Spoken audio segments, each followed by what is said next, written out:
Being bent over a table for long hours was only one of the perks in being Callie Masters. No, really, the ache that came from that position felt like nothing else.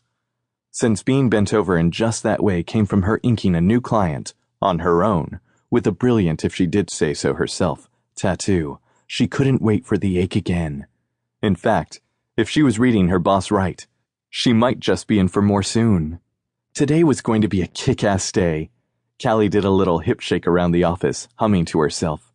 When her hands went up into the air, she closed her eyes, swaying to the music only she could hear. She danced to the beat in her head, getting herself in the mindset to work. That wasn't difficult since she freaking loved her job.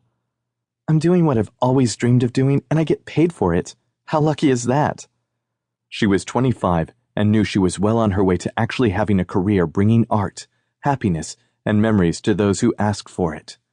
Being an apprentice to Austin Montgomery, the co-owner of Montgomery Inc., was a dream come true for some tattoo artists, and she was the one who held the coveted spot. Austin had only apprenticed one other before her, and that had been a few years before she'd come to the shop in search of a new life. She did another hip shake and turned on her heel twice. Her earrings tapped against her jaw. She wiggled around. Yes, she'd had just a bit too much coffee.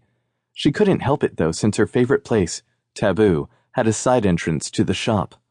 Plus, her friend Haley owned and operated it. Callie felt it was her duty to support the local businesses. She shook her butt again. Maybe she should lay off the caffeine, just a bit. Seriously?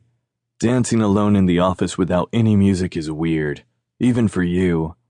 Sloane, her friend and coworker, said it with a smile. But Callie still blushed right up to the roots of her black and red hair. She blinked up at the big, bald man who didn't smile as often as he should. He towered over her, but she knew he was a big softy. Okay, so he could probably crush someone's head with his bare hands, but he was like her big brother. Still, he didn't have to make fun of her.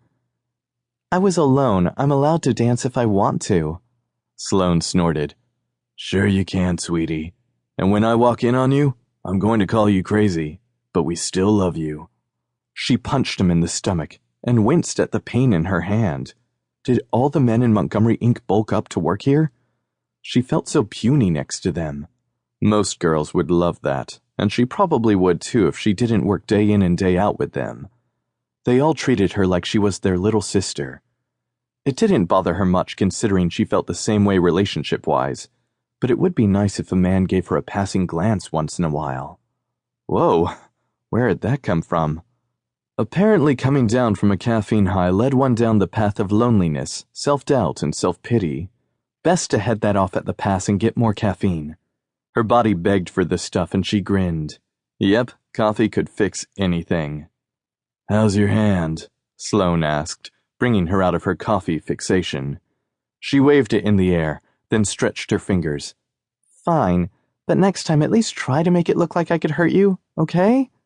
His lips twitched, and he patted her on the head. See? There was no way she'd find him attractive, not when he made her feel like she was his baby sister. Not that there was anything wrong with that. She loved her Montgomery Inc. family. She just needed to get laid. Well then, more caffeine and new avenues of thought were needed. Stat. What is going on in that head of yours? Sloane asked as he moved her around. He shuffled through a few blank notebooks before finding one that fit his tastes, then did the same with the pencils. Nothing, she cursed. I mean, nothing important. I think I just need a chai or something. She shuffled her feet, not knowing what was wrong with her. She'd been antsy for a while now, and she couldn't figure it out. Yes, everything was going great. Job, friends, and life in general, and she couldn't complain. But for some reason, she felt as if she were on the precipice of something, waiting for something she couldn't quite name. It was as if she were waiting on the sidelines for something to happen, and she hated waiting.